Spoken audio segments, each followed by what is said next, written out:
오랜만에 하나님의 은혜가 또 이렇게 만나게 돼서 감사하고 하나님이 주시는 사랑을 또 이렇게 전파하게 돼서 참으로 감사한 일 같습니다. 한 주 동안 제가 나오지 못했는데요. 여러분 이유는 다 아실 것이고, 그래서 근데 잘 버티고 또 잘 이겨내고 또 이렇게 오게 되었습니다. 여러분들 중에도 혹여라도 아프신 영혼들이 있다면 하나님이 주시는 은혜와 사랑으로 치유되는 기적과 은혜가 있게 되기를 주의 이름으로 간절히 소망합니다. 오늘도 코로나 확진에 걸린 성도님들이 계셔서 이제 통화를 하면서 이제 기도를 해줬는데요. 기도를 해주면서도 참 그런 생각이 들었어요. 그러니까 겪기 전에는 그렇게 막 크게 다가오지 않았는데 또 겪고 나니까 또 이게 되게 정말 힘든 거구나, 정말 어렵구나 또라는 것을 깨닫게 되었고 또 많은 것을 알게 되었습니다. 그래서 하나님이 참 보내는 자리가 있고 이유가 있구나라는 것을 깨닫게 되었습니다. 여러분들 모두가 조심하시고요. 또 걸리더라도 또 하나님이 주시는 은혜와 또 능력으로 치유되고 별탈 없이 잘 지나가게 되기를 간절히 소망합니다.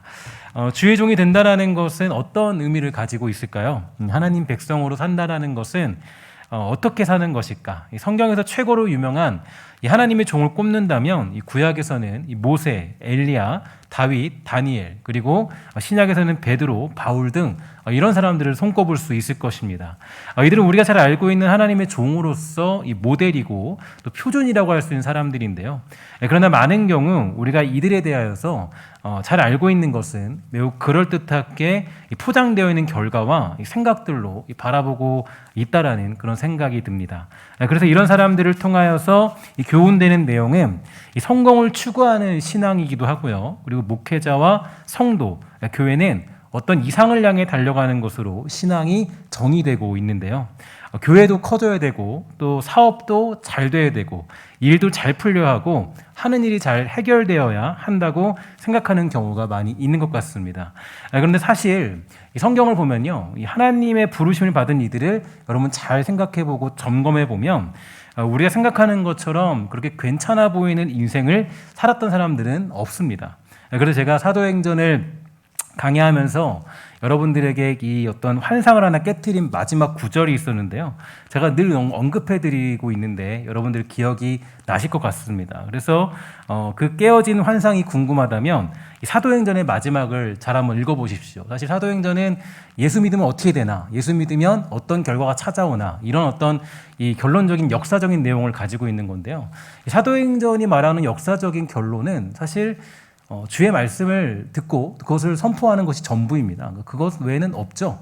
다른 결과들을 거기서 그렇게 제시하지 않아요. 그러니까 예수 믿었더니 또 우리가 복음을 위해 힘썼더니 어떤 엄청난 결과들이 찾아왔다. 이게 아니라 사도 바울은 복음을 전하고 또 복음을 전하는 일에 모든 일에 최선을 다했다. 이게 끝입니다. 그러니까 이게 사도행전이 가지는 내용이고 또 예수 믿는 사람들의 역사적인 그런 증언과 결과들이 거기에 나타나 있습니다.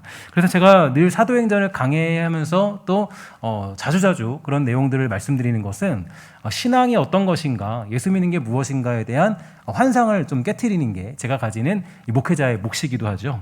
어쨌든 간에 그 깨어진 환상이 궁금하다면 이 사도행전의 마지막을 여러분 시간 나실 때 한번 읽어보면 좋을 것 같습니다. 사도로 부름받은 것은 그저 예수 전하고 주어진 사명에 충실하게 사는 거죠. 대단한 목표를 이루어내고 엄청난 교회를 세우는 것이 절대로 아니라는 걸 사도행전을 통해 확인할 수 있습니다. 그러나 이런 사도행전마저도 이 많은 경우가 이 마지막 그 내용은 쏙 빼놓고 그저 성공을 향해 달려가는 역사의 한 순간으로 그렇게 생각을 하게 되는데, 제가 이 오스왈드 챔버스의 책을 굉장히 좋아하는 이유가 있습니다. 왜냐하면 우리에게 이 책은요, 이 환상과 세상적인 관념을 투영시키고 있지 않기 때문이에요. 제가 많은 책들을 바라보면 사실 이 지필자의 의도들 또 지필자가 가진 세상적인 관념들이 이 설교 가운데 많이 투영이 될 때가 있고 또 책들에도 그런 것들이 많이 나타날 때가 있습니다. 그래서 세상에 관한 얘기인지 아니면 하나님에 대한 얘기인지 신앙적인 관념인지 어떤 세계관에 대해서 굉장히 혼동되는 경우가 많이 있거든요. 그런데 이 오스왈드 챔버스의 책을 보다 보면 이 책은 우리에게 환상과 세상적인 관념을 지극히 배제시키고 또 그런 일들을 감당하고 있죠. 주님은 나의 최고봉이라는 묵상집은 신앙이 무엇인가, 우리가 추구해야 될 믿음은 무엇인가, 여기에 대해서 매우 확실하고도 정확한 세계관을 전달해주고 있는데요. 특히 오늘 우리가 보고자 하는 묵상의 내용, 그 내용은 갈 바를 알지 못하고도 나아가는 아브라함에 관한 이야기를 우리에게 제시해주고 있습니다. 그리고 그것을 근거로 해서 믿음이 어떤 것인가에 대해서 설명해주고 있죠. 믿음은 결국 갈 바를 알지 못하고 나아가는 것이다. 이게 우리에게 주시는 가장 중요한 명제인데요. 갈 바를 알지 못하고 나아간다라는 건 어떤 일과 목표지향적인 일을 향해 가는 것이 아니라 믿음이 있는 신앙인은 오로지 하나님의 약속만을 붙잡고 하나님의 인도하심에 따라 매일 매순간 자신을 주님께 맡기는 사람이다라는 것을 우리에게 가르쳐주고 있습니다. 그러니까 이러한 자세가 인간적인 시각으로는 굉장히 무모해 보이고 어리석고 엉뚱한 모습으로 보일 수도 있겠지만 이 아브라함이 바로 그런 엉뚱한 길을 걷게 되었는데요. 이 아브라함은 사실 이 어떤 길을 떠나게 될 때 아무런 계획도 없이, 장래의 계획도 없이 그 길을 걷게 되었습니다. 즉 무슨 얘기냐면 보이지 않는 그 길을 걸었다. 이게 바로 믿음의 조상이 우리에게 보여준 믿음의 길이라는 거죠. 그것이 아브라함이 걸었던 길이 되는데요. 그래서 이에 대해서 제가 이 오스왈드 챔버스의 어떤 이 해설집을 보면요, 이렇게 표현되어 있습니다. 믿음의 성도에게는 이 자체적인 장기적 계획이나 비전이 있을 수 없다. 그래서 매일 아침 눈을 뜰 때마다 하나님을 신뢰하고 나아가는 영적 자세가 있어야 한다. 굉장히 중요한 메시지인데 사실 제가 이 문장을 굉장히 좋아해요. 왜냐하면은 이게 이제 지금 우리가 말해주고 있는 게 이 장기적인 계획이나 비전이 있을 수 없다고 얘기해주고 있죠. 저는 사실 이게 굉장히 신앙의 중요한 이 맹점이라고 생각합니다. 그러니까 이게 여러분들과 제가 신앙생활할 때 이 부분을 잘 조심히 해결하지 않으면 사실 여기서 다 걸려 넘어지거든요. 그러니까 이 성도에게는 자체적인 계획이나 어떤 비전이 있을 수 없다. 사실 이게 여러분들 좀 의아하게 들릴지도 모르겠어요. 근데 사실 이게 굉장히 중요한 거예요. 이게 이 하나님이 깨트리시는 가장 중요한 어떤 그런 우리들의 모습이거든요. 그러니까 우리는 보통 이 신앙생활할 때 자체적인 계획, 장기적인 비전, 또 어떤 일들의 착착착착 이런 것들을 우리는 원하는데 사실 하나님을 믿고 살아가는 신앙의 모습은 굉장히 이와 반대적입니다. 그러니까 굉장히 이것과는 조금 완전히 다르죠. 그러니까 신앙은 하나님을 믿고 살아가는 거지 어떤 자체적인 계획이나 비전, 장래적인 일들을 쫓아 살아가는 게 아니라는 거예요. 그래서 제가 여러분들에게 이 내용을 설명하기 위해서 몇 명의 사람을 좀 살펴보기 원하는데요. 성경의 인물 중에서 첫 번째로 여러분들과 살펴볼 인물은 바로 모세인데 출애굽기 3장 10절부터 11절에 보면 이런 말씀이 있죠. 이제 내가 너를 바로에게 보내어 너로 내 백성 이스라엘 자손을 애굽에서 인도하여 내게 하리라. 모세가 하나님께 고하되 내가 누구간데 바로에게 가며 이스라엘 자손을 애굽에서 인도하여 내겠습니까? 이렇게 그 모세가 하나님의 부르심 앞에 따지듯이 묻는 내용이 나타나고 있습니다. 이 말씀으로부터 시작해서요, 이 모세는 거듭 하나님의 부르심을 거절하고 받아들이지 않고 있는데요. 이 말은 어떤 얘기냐면 이 모세가 주의 일을 하고자 하는 의욕이 사라졌다는 것입니다. 그러니까 하나님의 일을 하고자 하는 의욕이 사라진 상태가 이 하나님께 처음 부르심을 받았을 그때라는 거죠. 그러니까 우리는 하나님의 일을 하는 데 있어서 여러분들과 제일 제가 이제 신경 쓰는 게 뭐냐면 바로 이 제일 첫 번째 조건이 의욕이라고 생각합니다. 의욕. 그러니까 하나님의 일을 하고자 하는 마음이 있어야지 어떤 그 일을 하고자 하는 의욕이 앞서야지 생각을 하지만 그렇지 않아요. 그러니까 되게 재밌는 게 이 40년 동안 모세가 의욕을 가졌을 때, 즉 하나님 앞에 자기 백성을 위하여 살리려고 결단했을 때 그때 하나님은 모세를 사용하지 않았다라는 거죠. 이게 되게 우리에게 중요한 어떤 메시지예요. 그러니까 이 모세는 하나님 앞에 불타올랐을 때, 하나님의 일을 하고자 했을 때 그때 쓰임받지 않았고 모든 것들이 산산조각 났을 때 의욕도 사라지고 하나님이 불러서 내가 너 사용하겠다. 그러면 우리는 땡큐입니다 하나님, 감사합니다, 하나님 감당하겠습니다 이래야 되잖아요. 근데 모세는 지금 의욕이 바닥난 거예요. 완전히 산산조각 난 상태예요. 그러니까 만군의 여호와신 하나님이 불러서 야 모세 너 나 일 좀 해라 했는데 모세가 거절해요. 이 얘기는 모세의 의욕이 완전히 다 박살나 버린 겁니다. 그래서 그 하나님이 그를 사용하셨을 때는 오히려 모든 것을 포기하고 이 모세에게 겨우겨우 하루라는 시간을 연명하여 보내는 때가 되었을 때 하나님은 모세를 불러내시고 그를 사용하겠다라고 말씀하시죠. 그럼 광야의 시간을 보낸다라는 건 저는 이렇게 생각을 해요. 이 마치 소금으로 배추를 절이는 것과 같죠. 저도 예전에 한번 이 김치를 담가본 적이 있는데 김치를 담궜는데 맛이 없어요. 왜 그런가 보니까 이 숨을 안 죽였어요. 숨을 안 죽이고 그냥 이렇게 묻힌 거예요. 묻히니까 이게 뭘 넣어도 이게 안 되더라고요. 맛도 이상하고 이상하더라고요. 그러니까 어쨌든 간에 이 김치를 잘 담궈서 김치를 맛있게 먹기 위해서는 어쨌든 배추를 잘 절여야 되잖아요. 배추를 잘 절여놔야 이게 배추의 숨을 완전히 다 죽여놔야 그래야 이 김치가 맛있는 것입니다. 그러니까 그런 것과 같아요. 하나님이 모세를 사용하실 때는 완전히 소금에 절어버린 상태가 된 거예요. 그러니까 모세는 숨이 죽었고 의욕도 사라졌고 하나님이 부르셔도 반응하지 못하는 그런 상황까지 찾아오게 되었습니다. 그러나 바로 그러한 때 하나님은 모세를 불러내시죠. 모든 의욕을 상실하여서 아무것도 기대하지 못할 그때 바로 모세가 쓰임받게 된 것을 우리는 보게 됩니다. 이 모세가 어쩔 수 없이 부름받아서 이 하나님께 쓰임받는 중에도 그러한 일들이 참 많이 있었는데요. 그는 하나님을 기대했습니다. 하나님이 이쯤 되면 일하시겠죠.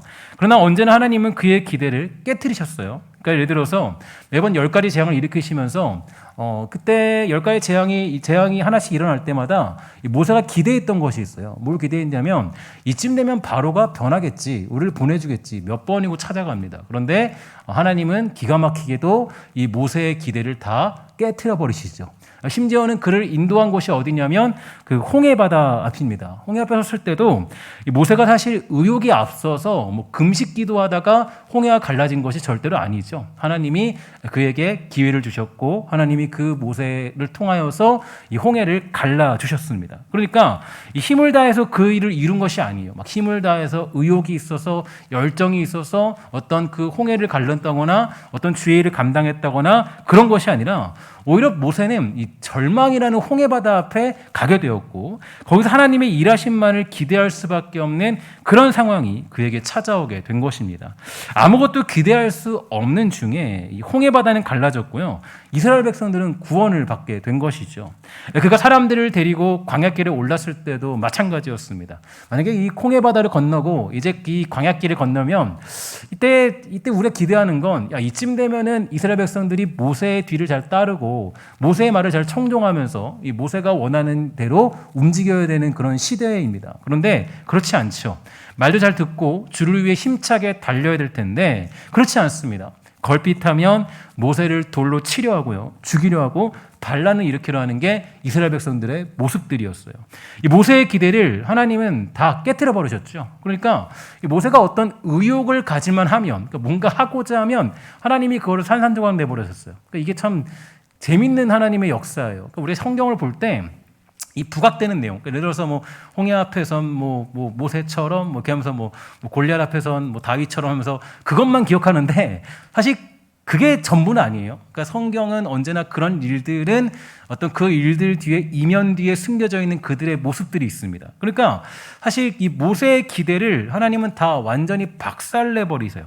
그리고 성경은 모세를 가리켜서 뭐라고 정의해 주냐면 모세는 그 온유함이 지면에서 가장 승한 자이다. 이런 정의를 내려줍니다.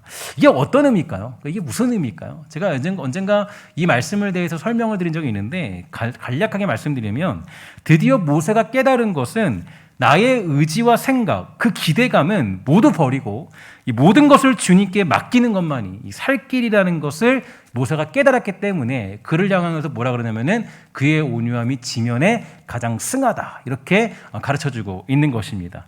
하나님은 여기까지 우리를 인도하시는 분이라는 거죠. 그러니까 하나님이 여러분들과 저를 어디로 인도하냐면 바로 우리의 온유함이 지면에 승한 자리까지. 즉 하나님밖에 없습니다. 하나님밖에 없네요. 하나님의 은혜밖에 없네요. 하나님의 능력밖에 없네요. 이 자리까지 우리를 인도하시는 게 하나님이 저와 여러분들을 향해 두고 있는 목적의 의미가 되는 것입니다. 잘 이해와 납득이 안 가신다고요? 여러분들이 그 표정을 보니까 목사님이 무슨 얘기하는지 알 수가 없다라는 그런 표정이기 때문에 제가 두 번째 인물을 좀 설명을 드리면 두 번째로 우리가 생각해 볼 사람은 이사야인데요. 이사야 6장 6절부터 10절까지 보면 이런 말씀이 있습니다. 때에 그 스랍의 하나가 부젓가락으로 제단에서 집은 바 핀 숯을 손에 가지고 내게로 날아와서 그것을 내 입술에 대며 이르되 보라 이것이 내 입에 닿았으니 내 악이 제하여졌고 내 죄가 사하여졌느니라 하더라. 내가 또 주의 목소리를 들으니 주께서 이르시되 내가 누구를 보내며 누가 우리를 위하여 갈꼬 하시니 그때 내가 이르되 내가 여기 있나이다 나를 보내소서 하였더니 여호와께서 이르시되 가서 이 백성에게 이르기를 너희가 듣기는 들어도 깨닫지 못할 것이요 보기는 보아도 알지 못하리라 하여 이 백성의 마음을 둔하게 하며 그들의 귀가 막히고 그들의 눈이 감기게 하라. 염려하건대 그들이 눈으로 보고 귀로 듣고 마음으로 깨닫고 다시 돌아와 고침받을까 하노라 하시기로. 여러분 이게 좀 이렇게 말씀이 좀 이렇게 납득이 가십니까? 그러니까 이사야가 소명받는 장면인데요. 이사야서를 좀 간략하게 설명드리면 일단 1장부터 5장까지는 이스라엘에 대한 하나님의 심판이 선언되고요. 결국 그 죄로 말미암아 이스라엘은 심판을 받게 될 운명이 되었다는 것을 선포해 주는 게 1장부터 5장까지의 내용이 됩니다. 그리고 6장에서 이제 드디어 이사야가 소명을 받게 되는데요. 사실 이 소명의 내용이 좀 재밌어요. 왜 재밌냐면 보통 우리가 생각하는 소명받았다, 내가 하나님의 사명을 받았다라고 한다면 이사야가 접근한 그대로입니다. 이사야처럼 이렇게 생각을 해야 돼요. 하나님, 내가 저 죽어가는 영혼들을 제가 살려내겠습니다. 저를 보내소서. 이게 우리가 가지는 사명에 대한 내용이죠. 그러니까 내가 하나님께 부름받았을 때, 특별히 주의 종들이 부름받았을 때 그 생각 많이 해요. 저 같은 경우도 주의 종인데 하나님께 부름받아서 이렇게 하나님, 제가 저 죽어가는 영혼을 살리겠어요. 제가 그래서 예수 그리스도를 처음 만나고 가장 먼저 제 눈에 들어왔던 거는 이 쓰러져 가고 있는 청소년들이었습니다. 청소년들 보면서 하나님, 내가 저들을 꼭 살릴 수 있으면 좋겠어요. 내가 저를 살리겠어요. 저에게 힘 주세요. 능력 주세요.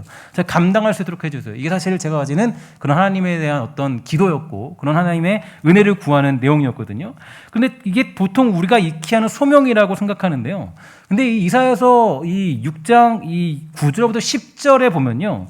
너무나 엉뚱한 하나님의 사명의 내용이 나오는데 이런 얘기가 나와요. 듣기는 들어도 깨닫지 못할 것이고 또 보기는 보아도 알지 못할 것이고 이 백성의 마음으로 둔하게 하며 그 귀가 막히고 눈이 감기게 하리라. 이렇게 되어 있습니다. 그러니까 이게 뭐냐면 눈을 뜨게 하며 귀를 열게 하는 사명이 아니에요. 이사야가 받은 사명은 하나님, 내가 저 죽어가는 영혼을 살리겠습니다. 이 사명을 받은 것이 아니라 저들이 내가 전에도 듣지 않은 그런 어떤 상황에 가는 거예요.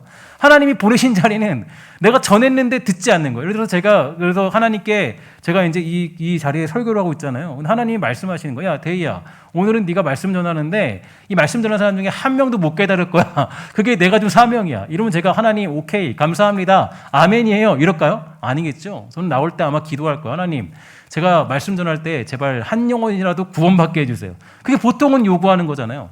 근데 여기 보면 재미있어요. 이사야가 사명을 받는데 뭐라 그러냐면 하나님이 야, 너가 가는데 복음 전하는데 네가 해도 아무도 안 듣는데요. 듣긴 들어도 못 듣고 또 깨닫지도 못한대요. 알지도 못한대요. 이게 무슨 뜻일까? 그럼 이게 무슨 뜻일까 좀 고민을 해봐야 돼요. 이 부분을 잘못 해석하면 매우 오해의 소지가 큰데요. 이 말씀은 어떤 뜻이냐? 이런 것과 같아요. 하나님의 심판은 이미 선언되었습니다. 이것은 번복할 수 없는 상황에 이르게 되었어요. 하나님의 오래된 경고 속에서 이제 그 심판은 실현될 것입니다. 그런데 이스라엘 백성들이 누구입니까? 이들은 이 모세가 지적했던 것처럼 이 사람들은 목이 곧은 백성들이에요. 이 얘기는 얘기해도 듣지 않아요. 말해도 듣지 않아요. 어떤 얘기를 해도 이 사람들이 변하지 않아요. 가르쳐도 변함없이 배신을 일삼는 사람들이에요. 힘들면 부르짖었다가도 괜찮으면 다시 또 배신하는 그런 목이 곧은 사람들이 이스라엘 백성들이에요. 근데 만약에 이러한 자들에게 그저 하나님이 심판을 선언하고 바로 심판이 이루어진다면 어떤 일이 이루어질까요? 바로 그것은 아마 그들이 이렇게 얘기할 겁니다. 아니, 하나님, 그런 법이 어디 있습니까? 나는 심판에 대해 들은 적도 없고요. 그런 일이 일어날 것이라고 귀뜸이라도 해줘야 되는 거 아니겠습니까? 라고 아마도 따지면서 우기기도 남을 사람들이 이스라엘 백성들이었을 것입니다. 그래서 그때 바로 이 절망의 선지자 이사야가 필요한 거예요. 무슨 얘기냐면 이사야는 그들을 깨우치기 위해서, 변화시키기 위해서 부름받은 것이 아닙니다. 그들을 살리기 위한 사명이 아니라 그들이 들은 적이 없다고, 본 적이 없다고 우기는 것을 방지하기 위해서 그 사명으로 부름받은 사람이 이사야 선지자였던 거예요. 그러니까 이사야가 꿈꾸는 비전, 보통 우리가 꿈꾸는 비전은 하나님 우리가 저 영혼을 살리겠습니다. 우리를 통하여 부흥시켜 주시고 이 부흥을 통하여 하나님의 역사가 일어나게 해주세요. 보통 우리는 이렇게 부흥에 대해서 꿈꾸잖아요. 이게 사명을 생각하잖아요. 근데 이사야가 받은 사명은 달라요. 뭐라 그러면은 네가 전에도 듣지 않는다라는 거예요. 부흥되지 않는다라는 거예요. 네가 아무리 해도 어떤 변화도 일어나지 않을 거라는 거예요. 왜냐? 이사야는 생명의 선지자가 아니라 절망의 선지자로 부름받았기 때문이에요. 그러니까 이 이사야는 그래서 뭐라고 선언하냐면 하나님이 심판하실 것이다. 심판하실 것이다. 회개하라 돌아오라 이게 아니라 사실은 심판에 관해서 이사야는 설명하는 주의 종이 바로 이사야 선지자죠. 누구도 여기에 반응하지 않습니다. 여기에 눈을 뜨거나 귀를 기울일 사람은 없어요. 이사야의 심판 선언에 아무도 그 얘기를 듣지도 않습니다. 야, 저 사람 미쳤다. 왜 저러냐? 미친 사람 아니냐? 이렇게 평가받는 사람이 이사야예요. 그것이 이사야의 사명이기 때문이에요. 이사야가 받은 사명은 듣지도 않는 자리, 보지도 않는 자리에 가는 거예요. 그러니까 이게 좀 독특한데 우리가 생각하는 하나님이 비전을 줬다면 그 비전은 부흥의 자리여야 돼요. 그 비전은 변화되는 자리여야 돼요. 그 비전은 어떤 생명이 살아나는 자리여야 돼요. 그런데 하나님이 이사야를 부른 자리는 어떤 자리냐면 망하는 자리예요. 완전히 망해버리는 자리예요. 그게 이사야의 사명이죠. 이스라엘 백성들은 소경이고 귀머거리기 때문에 이사야 선지자가 아무리 말해도 보지 못할 것이고 듣지 못하게 됩니다. 여러분 이런 비슷한 사역을 감당한 신약의 인물이 한 명 있는데요. 신약 가운데 여러분 어떤 사람이 떠오릅니까? 이사야 하면 딱 떠오르는 선지자 한 명이 신약에 있어야 되는데 선지자 하면 딱 한 명이 있죠. 누굽니까? 바로 세례 요한입니다. 세례 요한. 그러니까 이사야 하면요. 이사야하고 비슷한 사람을 꼽자면 세례 요한이에요. 왜냐하면 그 세례 요한의 사역을 보면 이 사명받은 것들과 그의 이야기를 보면 이사야 선지자랑 거의 비슷합니다. 그래서 이 요한복음 1장 3절부터 10절까지 보면 이런 내용이 있죠. 만물이 그로 말미암아 지은 바 되었으니 지은 것이 하나도 그가 없이는 된 것이 없느니라. 그 안에 생명이 있었으니 이 생명은 사람들의 빛이라. 빛이 어둠에 비치되 어둠이 깨닫지 못하더라. 하나님께로부터 보내심을 받은 사람이 있으니 그의 이름은 요한이라. 그가 증언하러 왔으니 곧 빛에 대하여 증언하고 모든 사람이 자기로 말미암아 믿게 하려 함이라. 그는 이 빛이 아니요 이 빛에 대하여 증언하러 온 자라. 참빛 곧 세상에 와서 각 사람에게 비추는 빛이 있었으니 그가 세상에 계셨으며 세상은 그로 말미암아 지은 바 되었으니 세상이 그를 알지 못하더라. 이렇게 되어 있습니다. 그러니까 결국 이 얘기도 뭐냐면 세례 요한이 빛에 대해서 전할 건데 아무도 모른다는 거예요. 그러니까 세례 요한이 받은 사명은 아무도 모르는 사명을 사역을 하는 거예요. 그러니까 빛 대신 예수를 전하는데 빛이 뭔지 몰라요. 왜냐하면 이 사람은 소경이기 때문이에요. 그러니까 예수님은 빛이시나 세상은 그 빛을 깨닫지 못합니다. 이유는 간단해요. 그들은 소경이기 때문이에요. 그러니까 소경에게 빛에 대해서 설명해주고 알려주어도 소경은 그 빛에 대해서 알 수가 없어요. 제가 아까 한 영상을 봤는데 어떤 그 소경인 그 아버지가 이제 그 자녀를 낳은 거예요. 자녀를 낳아서 16년 동안 키웠어요. 키웠는데 이제 그 뒤에 이제 그 카메라 사진을 찍는 그 사람이 물어본 거예요. 아, 자녀가 이쁘게 생긴 거 아세요? 물어보니까 이분이 뭐라 그러면 전 몰라요. 어떻게 된 건지 몰라요. 이렇게 얘기하시더라고요. 그러니까 자녀가 이쁜지 안 이쁜지 어떻게 된 건지 전혀 모르는 거예요. 왜냐? 소경이니까. 그러니까 지금 세례 요한이 빛에 대하여 증언하러 왔습니다. 빛에 대하여 증언하러 왔어요. 그러니까 세례 요한이 지금 빛에 대하여 증언하러 왔는데 어떤 사람에게 빛에 대해서 얘기하냐면 소경들에게 빛에 대해서 증언을 하고 있는 거예요. 근데 소경들이 눈을 뜨기 위해서는 어떻게 되냐면은 예수님이 십자가에 달려 죽으셔야 그때서 눈을 뜰 수 있어요. 그러니까 이 얘기는 무슨 얘기냐면 세례 요한이 받은 사명은 이사야가 받은 사명과 똑같은 사명이에요. 그러니까 빛에 대해서 전해도 빛이 누군지, 빛이 어떤 건지, 어떤 존재인지 전혀 누구도 알 수 없는 그런 사람들에게 이 소경에게 빛을 전하는 사명받은 사람이 바로 세례 요한입니다. 그는 성공적인 사역이 목표가 아니라는 거죠. 미래가 보이는 사역이 아니에요. 대단한 결과를 이루고자 하는 의욕을 가지고 하는 사역이 아니라 소경에게 빛을 설명해야 되는 매우 난해한 사역을 감당해야 하는 자리로 이 세례 요한이 부름받게 된 것입니다. 세례 요한은 그러한 일을 평생적으로 감당하게 되죠. 너는 가서 이 백성으로 하여금 너희가 듣기는 들어도 깨닫지 못하고 보기는 보아도 알지 못하리라 하여 저희로 그 눈을 감기고 그 길을 막으라. 이게 이사야 사역이었고 세례 요한의 사역이었습니다. 사실 저는 이러한 내용을 접할 때마다 저 역시 많은 혼돈이 찾아와요. 그러니까 제가 사실 이런 부분에서 되게 중요하다고 그랬잖아요. 아까 비전에 관한 이야기를 했잖아요. 장기적인 비전, 그것은 우리에게 큰 도움이 되지 않는다. 그러니까 사실 이게 우리가 생각하는 비전과 하나님이 이끌어내시고자 하는 그 길은 완전히 달라요. 하나님의 길은 우리가 알 수가 없어요. 그러니까 내가 내일 일을 알 수 없고 나에게 주신 일이 무엇인지 사실은 알 수가 없어요. 그러니까 제가 예전에 한번 그런 말씀을 드렸잖아요. 우리는 마치 하나님 앞에 결제서류를 올릴 때 그 결제서류를 올리는 방법은 하나님, 제가 이렇게 할게요. 이렇게 해서 딱딱딱 해서 결제 오케이 해주세요.가 아니라 뭐라고 하면은 결제서류를 올릴 때 백지로 올리는 거예요. 하나님 알아서 하시죠. 제가 말씀하면 듣겠습니다. 이게 사실 우리가 가진 비전이에요. 우리의 비전은 백지예요. 우리의 비전은 까마득히 써 있는 내용이 아니라 우리의 비전은 백지예요. 제가 예전에 그래서 청년들 가르칠 때도 그런 얘기 많이 했어요. 청년 때 가장 많이 하는 기도가 뭐냐면 이 남편감 아니면 신부감에 대한 기도를 많이 해요. 그래서 우리 내 남편감 하나님 뭐 키가 180 되게 해주시고 아니면 뭐 남편감은 뭐 직장이 이렇게 되게 해주시고 신앙생활에 좋게 해주시고 여러 가지 기도 제목을 많이 합니다. 제가 그래서 청년들에게 얘기했어요. 야, 그렇게 기도하지 말아라. 그렇게 기도하지 말고 너가 기도할 때는 차라리 하나님, 제가 하나님이 주신 신랑에 잘 맞춰 살아갈 수 있는 성품 갖게 해주세요. 이게 맞다라고 얘기해 준 적이 있어요. 여러분, 우리가 사실 하나님 앞에 보통 내가 요구하는 내용들을 투영시켜서 그것 가지고 그게 비전이라고 생각하는 경우가 굉장히 많이 있습니다. 그러면 이사야가 만약에 받은 비전은 어떤 걸까요? 세례 요한이 받은 사명은 무엇일까요? 여러분들과 제가 세례 요한과 같이 그런 어떤 이사야 같은 비전을 받았다면, 제가 지금 사역자인데 야, 너는 가는 곳곳마다 부흥이 일어나지 않을 거야. 너가 가는 곳곳마다 귀를 하나님 막으실 것이고 눈을 뜨지 않게 만들 거야. 너 그 길 가겠니? 사실 제가 이 고민 되게 많이 했거든요. 야, 너 만약에 가는 곳곳마다 만약에 정말 어떤 엄청난 교회를 세우는 게 아니라 교회가 오히려 줄어들 수도 있어. 하나님 얘기하신다면. 저는 하나님 알겠습니다. 그 길 가겠습니다라고 순순히 그 길 받아들일까요?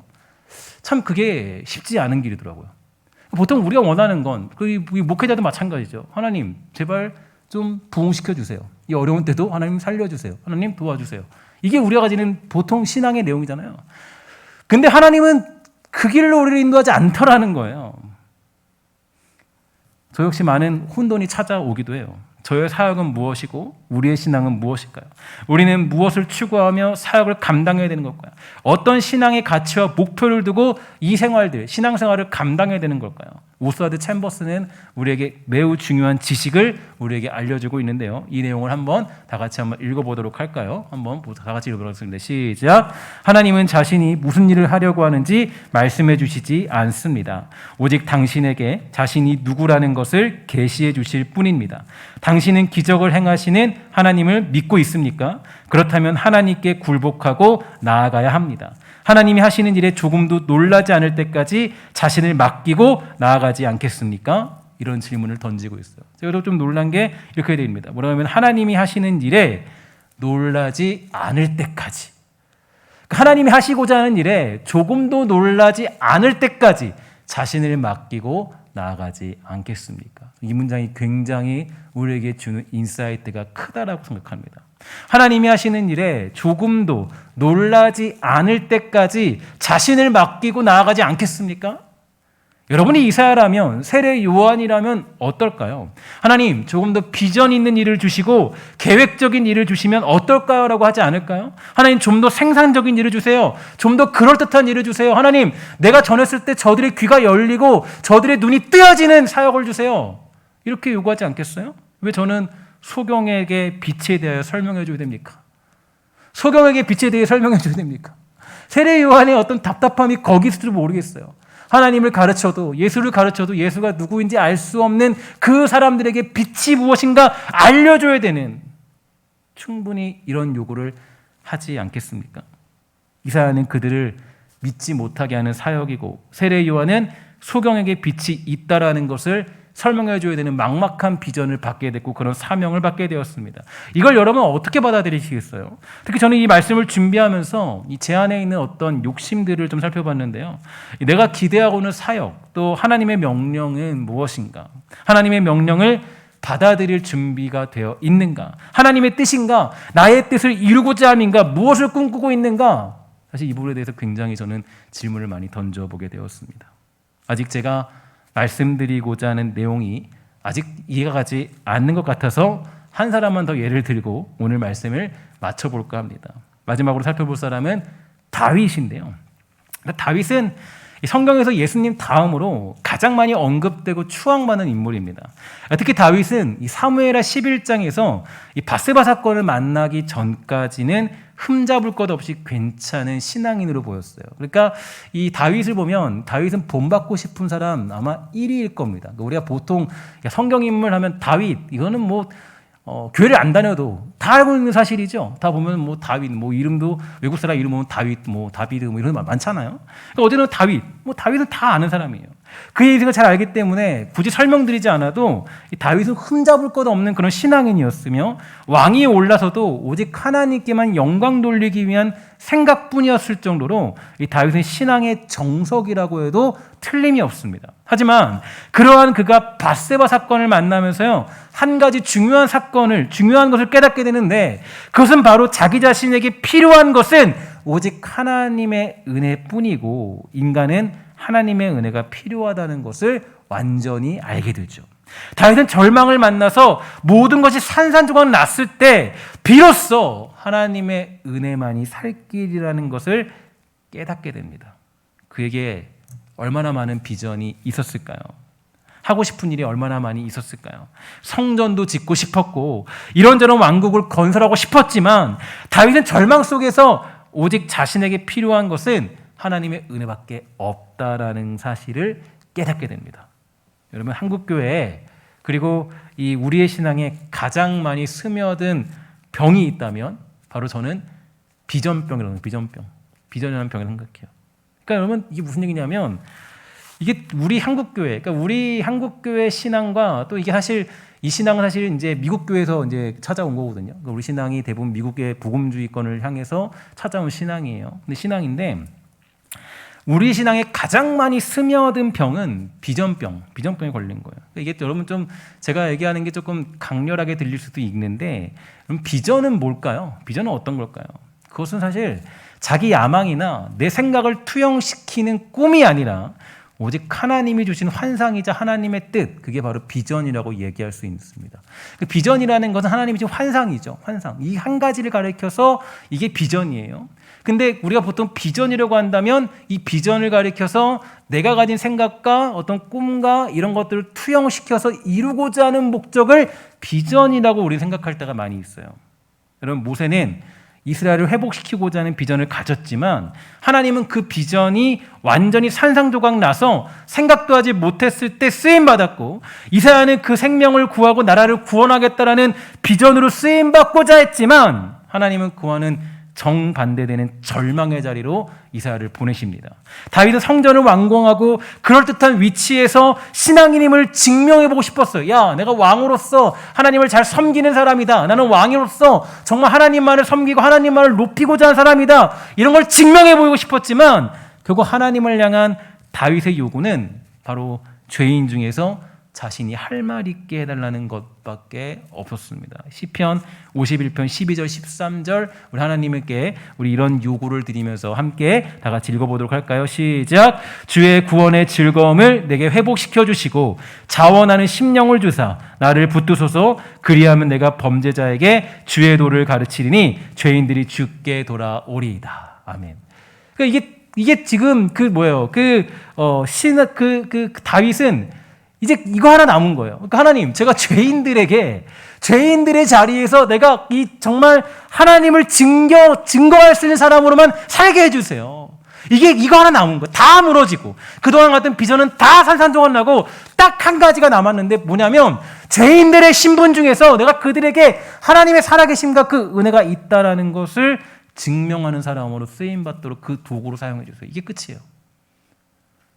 그러니까 그동안 왕으로서 인정받고 내가 어떤 나라를 정복하고 내가 어떤 일들을 승승장구하면서 그런 것들로 하나님을 증명하고 싶었는데 그게 다 산산조각 나버리고 하나님은 뭘로 그에게 비전을 완성시키시냐면 그러면은 죄인들의 자리에서 내가 하나님을 증명하고 은혜를 구할 수 있는 그런 사람으로 살게 해주고 이게 끝이에요.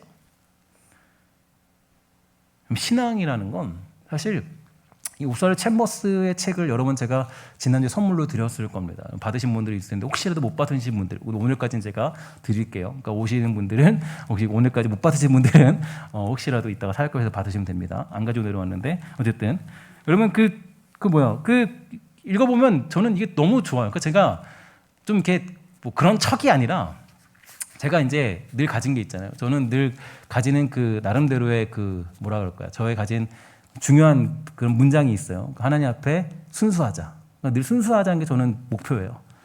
그러니까 저는 옵사르 챔버스의 책이 너무 좋은 게 사실 정말 순수해요. 책이.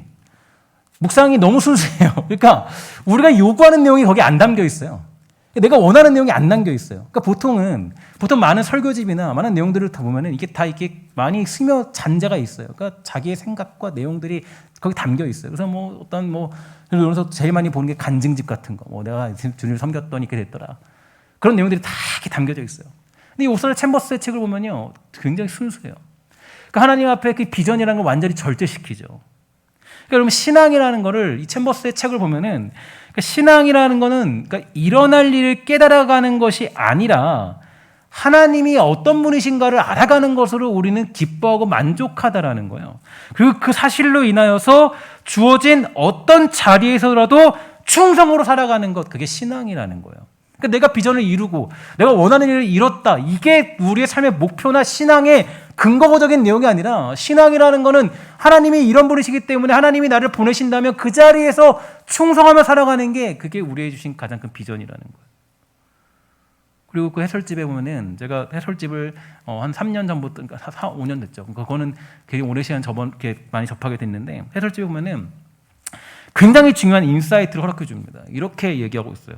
여러분 이게 저게 중요한 일을 생각하는데 잘 보세요. 그러니까 신앙이 뭔가 잘 보세요. 그리스도인은 실패하거나 성공하거나 그리스도인이라는 거예요. 진짜 멋진 말이죠. 그리스도인은 실패하거나 성공하거나 그리스도인이래요. 성공과 실패가 우리 정체성을 결정하는 것이 아니라는 거예요. 너무 쉬운 얘기인데 여러분 이 얘기 너무 오랜만에 들었죠? 그렇죠? 보통은 이런 얘기 안 하죠. 야, 성공해야 믿음으로 응답받아야 성공하는 거 아니니? 너 기도해서 너 40일 기도 금독해서 뭐 아니면 뭐 너가 뭐 일주일 금식 기도해서 응답받아야 되는 거 아니니? 라고 얘기하지만 여기서 이렇게 그리스도인이 실패하거나 성공하거나 그리스도인이고 성공과 실패가 우리의 정체성을 결정하는 게 아니래요. 그리고 뭐라 그러냐면 지금 현재 내가 가지고 있는 계획과 비전은 나의 계획과 비전입니까? 아니면 하나님의 계획과 비전입니까? 두 가지에서 뭐가 중요하다는 거예요? 후자가 중요해요. 후자가. 내가 추구하고자 하는 신앙의 목표와 내용은 나의 비전인가 하나님의 비전인가? 하나님이 주신 뜻인가? 아니면 내가 원하고자 하는 뜻인가? 여러분들이 간단하게 표현해서 저도 자녀를 키우고 있지만 자녀에 대한 기대감, 내 꿈이에요? 하나님의 꿈이에요? 나의 어떤 욕심이에요? 아니면 하나님이 주시는 계획과 비전을 붙잡고 우리가 그 일을 감당하는 거? 사업하는 거? 어떤 일들을 감당하는 거? 여러 가지 많은 것들 속에서. 그래서 정말 우리에게 중요한 것은 성도에게는 오로지 내 비전이 아니라 하나님의 비전만 의미가 있습니다. 심지어는 그 책에서는 뭐라고 하면 이렇게 얘기하더라고요. 만약에 하나님과 관련 없는 비전이라면 그것은 악한 것이다. 내가 하나님과 관련 없는 비전을 가지고 그것을 비전이라고 우기고 있다면 그것만큼 악한 것은 없다. 성도로서 그런 비전을 가지는 것은 옳지 못하다라고 우리에게 알려주고 있습니다. 여러분 신앙인이 된다는 건 그리스도인이 된다는 것은 내 꿈과 비전을 사실 완전히 상실시켜 버리는 것입니다. 하나님이 그렇게 우리에게 요구하세요.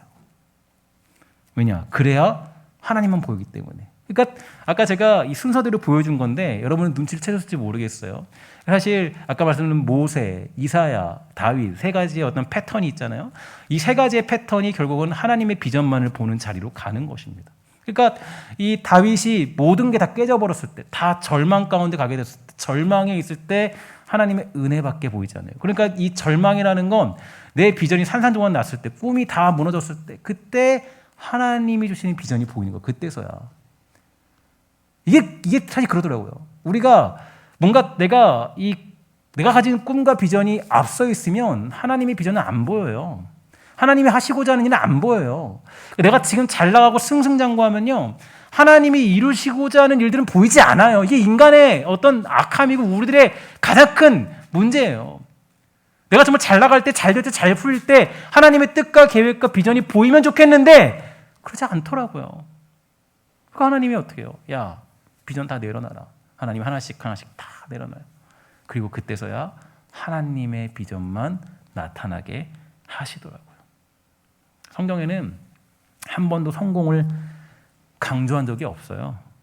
오직 성경이 강조하는 건 제가 늘 말씀드리지만 뭐밖에 없습니까? 충성밖에 없습니다. 그러니까 이게 하나님이 누구신가를 알면 거기에 충성하며 살아가는 거예요. 충성은 무엇일까요? 따라합시다. 충성은 시키는 대로 하는 것이다. 충성은 시키는 대로 하는 거예요. 충성은요, 하나님이 시키면, 명하면, 야, 저기 듣지 않은 사람에게 가서 복음 전하고 와라. 저 사람 너가 전화도 너가 듣지 않을 거야. 가는 거예요. 제가 사실 이게 되게 고민되더라고요. 그러니까, 야, 대희야, 너 이제 여기 사역 접고, 너 이제 저기 아무도 듣지 않는 곳에 가라.